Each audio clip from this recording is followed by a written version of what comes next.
क्या अमेरिका के सैन्य बेस पर ईरान ने ताबड़तोड़ मिसाइलें दागकर हमला कर दिया है? दोस्तों, कैसे अमेरिका के सैन्य बेस से बेहद डराने वाली ऐसी तस्वीरें आ रही हैं।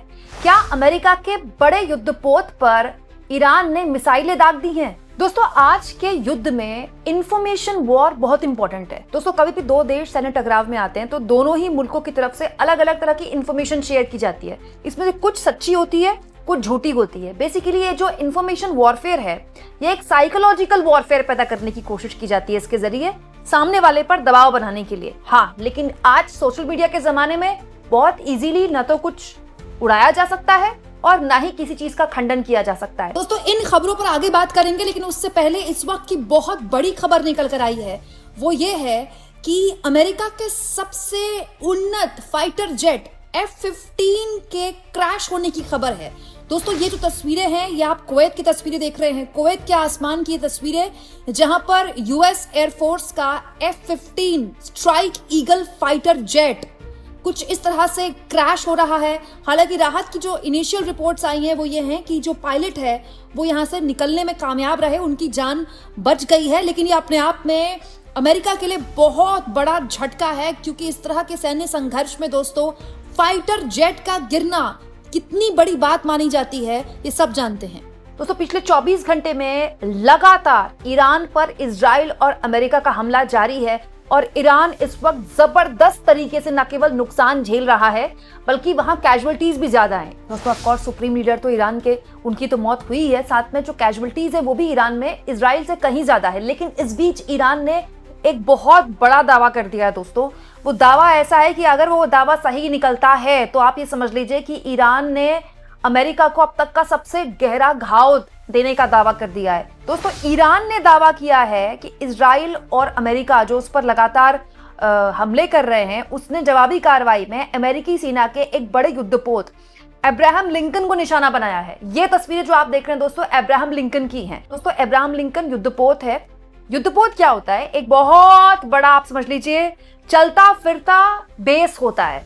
उस बेस के जरिए जो फाइटर जेट से उड़ान भर सकते हैं, वो टेक ऑफ कर सकते हैं, लैंड इन कर सकते हैं, उनमें फ्यूल भरा जा सकता है। कोई भी टेक्निकल एरर आ गई तो उस टेक्निकल एरर को ठीक किया जा सकता है। ये जो अब्राहम लिंकन है दोस्तों, युद्धपोत, ये अमेरिका के सबसे बड़े और दुनिया के सबसे बड़े युद्धपोतों में से एक है।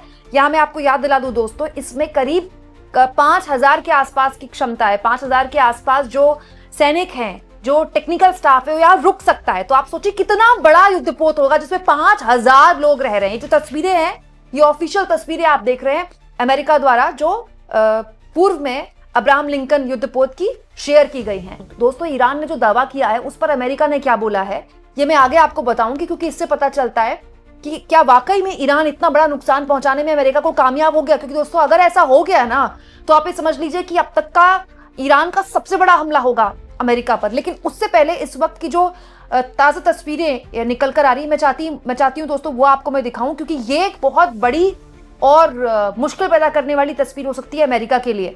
दोस्तों, ईरान ने इराक के अरबिल में अमेरिकी सैन्य बेस पर हमला कर दिया है। अमेरिका का सैन्य बेस है। ईरान ने दावा किया है कि इराक में जो अमेरिका का सैन्य बेस है उसने वहां पर हमला किया है, और ये जो विस्फोट की तस्वीरें हैं ये उसी की तस्वीरें हैं। कुछ मीडिया चैनल्स ने दोस्तों बाकायदा ये तस्वीरें चलाई भी हैं, और कहीं कहीं दोस्तों सोशल मीडिया में तस्वीरें आई भी हैं। इसकी तरफ से अभी तक ऑफिशियल स्टेटमेंट कुछ अमेरिका का नहीं आया है। दोस्तों, अल जजीरा की फुटेज में दावा किया गया है कि ईरान ने यूएस के नेवल फैसिलिटी पर जो कि बहरीन में है, सलमान पोर्ट नाम का पोर्ट है, उसको निशाना बनाया है और वहां पर आग की लपटें दिखाई दी हैं। तो बहरीन से तो खबर आ रही है, और दोस्तों तस्वीरें इराक से भी आई हैं। लेकिन क्या वाकई में ये ईरान की हरकत है, उस पर पुष्टि अमेरिका की कैसे आती है, नहीं आती है, कुछ नहीं कहा जा सकता। क्योंकि जैसा कि मैंने आपसे कहा, इंफॉर्मेशन वॉरफेयर चलता है। कुछ चीजें एक्सेप्ट की जाती है, कुछ चीजें नहीं भी एक्सेप्ट की जाती है। लेकिन अमेरिका में नहीं चलता। अमेरिका में अगर एक सैनिक की भी जान गई है तो सरकार को स्वीकार करना पड़ेगा ऑफिशियली। और दोस्तों, 3 अमेरिकी जवान जब इस पूरे हमले में मारे गए अमेरिका के, तो अमेरिका ने न केवल स्वीकारा बल्कि ट्रंप ने भी स्वीकारा है। हालांकि ट्रंप ने ये भी कहा है कि अभी और इस तरह की कैजुअलिटीज हो सकती हैं। जहां तक बात है दोस्तों अब्राहम लिंकन की, तो अब्राहम लिंकन वाले दावे को लेकर भी जो जवाब है वो अमेरिका द्वारा दिया गया है। दोस्तों यूएस की सेंट्रल कमांड द्वारा इस पूरे दावे का फैक्ट चेक किया गया है और यूएस सेंट्रल कमांड ने ये बताया है कि अब्राहम लिंकन के पास भी नहीं पहुंच पाई ईरान की मिसाइल। दोस्तों यहाँ मैं आपको बता दूं, जिस युद्धपोत की यहाँ पर बात हो रही है अब्राहम लिंकन, ये हमेशा चलता रहता है, ये एक जगह खड़ा नहीं होता है। तो ऐसे में आपको बिल्कुल रियल टाइम लोकेशन चाहिए अगर आपको युद्धपोत पर किसी भी तरह का हमला करना है। तो रियल टाइम इंफॉर्मेशन ईरान ले पाएगा नहीं ले पाएगा, दोस्तों अभी उसके पास जो टेक्नोलॉजी है क्या उतनी उन्नत है, कुछ नहीं कहा जा सकता। एक और चीज मैं आपको बता दूं, जो अब्राहम लिंकन युद्धपोत है ये ऐसे ही नहीं चलता है, इसको नीचे पानी के अंदर सबमरीन सपोर्ट करती है, इसकी सुरक्षा में इसको पल पल की अपडेट देती है, डेटा देती है, ताकि किसी भी तरह से इस पर हमला ना हो।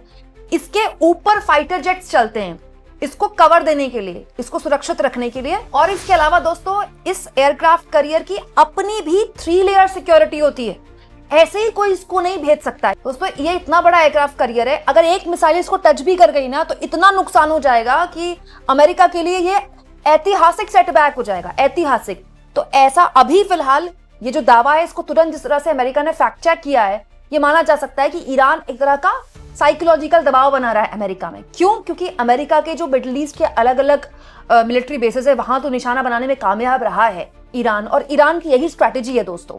ईरान को साइकोलॉजिकली और मिलिट्री वाइज जिस तरह से अटैक किया जा रहा है इजराइल और अमेरिका द्वारा, ईरान के पास इसके अलावा कोई विकल्प नहीं है। लेकिन दोस्तों ये जो झटके हैं जो अमेरिका को लग रहे हैं, पहले सैनिकों के मारे जाने की खबर आई, उसके बाद ट्रंप को स्वीकार करना पड़ा, फिर ट्रंप को ये भी बोलना पड़ा कि आगे जो इस तरह की कैजुअलिटीज और हो सकती है, अमेरिका पर भी दबाव है। और इसीलिए ट्रंप ने कहना शुरू कर दिया है कि नई रिजीम जो है ईरान की वो अब यूएस से बात करना चाहती है, और ट्रंप ने बातचीत के लिए हामी भर दी है। हालांकि बातचीत तो पहले भी हो रही थी दोस्तों, दुनिया तो ये चाहेगी और भारत भी ये चाहेगा कि ये बातचीत फ्रूटफुल निकले और जल्द से जल्द ये संघर्ष खत्म हो जाए, क्योंकि दुनिया भर में न केवल जिस तरह का आर्थिक खतरा है, क्रूड ऑयल का खतरा है, वो तो बढ़ ही रहा है, बल्कि ये अगर युद्ध लंबा चल गया तो इसका दायरा भी बढ़ सकता है, जो कि ऑलरेडी बढ़ गया है। तो पिछले साल जो युद्ध हुआ था ना वो ईरान और इजराइल के बीच था। इस बार जो युद्ध है उसको ईरान ने बहुत फैला दिया है।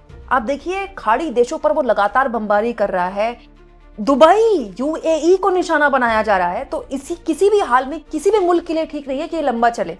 लेकिन जिस तरह से ट्रंप 3 दिन के बाद युद्ध में ही अब बातचीत की बात कहने लगे हैं कि हाँ ईरान की तरफ से न्योता आया है और हम बातचीत के लिए तैयार हैं, ये बताता है कि अमेरिका भी दबाव में है। हालांकि दोस्तों जिस बातचीत के बारे में अमेरिका के राष्ट्रपति ट्रंप ये कह रहे हैं, वो बातचीत जिस माहौल में हो रही है उस पर अमेरिका पर कितना विश्वास करेगा ईरान, ये देखने वाली बात होगी। क्योंकि मैं आपको एक जानकारी दे देती हूँ दोस्तों, अमेरिका के 20 साल के इतिहास में ईरान को इस कदर अपनी शर्तें मनवाने में अमेरिका ने कामयाबी हासिल नहीं की थी जो इस युद्ध से पहले चल रहा था। या मैं आपको बताऊं, जब इजराइल और अमेरिका ने 3 दिन पहले हमला बोला ईरान पर, उससे पहले वो ईरान से बातचीत कर रहा था। और जो बातचीत में ईरान ने शर्तें मानी है उनके बारे में थोड़ी मैं आपको जानकारी देती हूँ दोस्तों। पहली शर्त जो ईरान ने मानी है कि वो पूरी तरह से एनरिच्ड यूरेनियम है उसको 0 लेवल पर ले आएगा, 0 लेवल पर।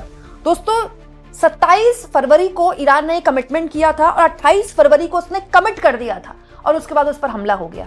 एनरिच्ड यूरेनियम को वो 0 लेवल पर ले आएगा, ये बहुत बड़ी सफलता थी अमेरिका की। दोस्तों बातचीत में ईरान ने कंफर्म किया था। दूसरा, IAEA को वो कंप्लीट एक्सेस देगा। ये कमिटमेंट बहुत बड़ा कमिटमेंट था, इससे अभी तक ईरान बच रहा था, ये भी उसने दे दिया था। तो कहने वाले कह सकते हैं कि अब अगर कोई बातचीत होती भी है तो उस पर ईरान भरोसा कैसे करेगा, क्योंकि ईरान ने इतना बड़ा कमिटमेंट कर दिया था। दोस्तों ओबामा का प्रशासन भी इस तरह का कमिटमेंट चाहता था ईरान से, लेकिन वो नहीं करवा पाया। ये ट्रंप के प्रशासन की बहुत बड़ी सफलता थी कि उन्होंने इतने बड़े कमिटमेंट करने पर ईरान को मना लिया, उसके बावजूद भी ईरान पर हमला किया गया है। सोचिए, तो ऐसे माहौल में अगर बातचीत हुई भी तो कैसे उस पर भरोसा किया जाएगा। मतलब आप सोचिए कितनी डरावनी बात है ये कि दुनिया के इतने ताकतवर मुल्क एक देश से बातचीत कर रहे हैं और उसके बाद उस पर हमला कर दे रहे हैं, और हमला करने के बाद उसके सुप्रीम कमांडर को इस तरह से खत्म किया जाता है और वहां के लोगों को रिजीम चेंज के लिए उकसा रहे हैं। अमेरिका के राष्ट्रपति ट्रंप या नेतन्याहू लगातार ऑफिशियल स्टेटमेंट्स जारी कर रहे हैं, उसमें कह रहे हैं कि वहां के लोग अब आगे आए, वहां के लोग रिजीम चेंज के लिए आगे आए। दोस्तों हालांकि ईरान में ये रिजीम चेंज इतना आसानी से हो पाएगा जो इजराइल और अमेरिका चाहते हैं, ये मैं आगे कुछ और वीडियोस में आपको बताऊंगी। इसके लिए भी मैंने डिटेल रिपोर्ट तैयार कर रखी है। इसीलिए मेरी आप लोगों से गुजारिश होगी दोस्तों कि इस टकराव को लेकर जो भी अपडेट है आप मेरे चैनल में पा सकते हैं। मैं पूरी कोशिश करूंगी कि जो भी ऑथेंटिक जानकारी, ऑफिशियल जानकारी, वही मैं आपके सामने रखूं, क्योंकि युद्ध के माहौल में बहुत फेक न्यूज भी चलती है। इसीलिए मेरी जो तस्वीरें हैं मैं बार बार कंफर्म करके ही दिखाने की आपको कोशिश कर रही हूं, ताकि कोई भी भ्रामक खबर आपके सामने ना आए। आप इस मुद्दे पर क्या सोचते हैं कमेंट बॉक्स में जरूर लिखें, और जितना हो सके चैनल को शेयर भी करें और सब्सक्राइब भी।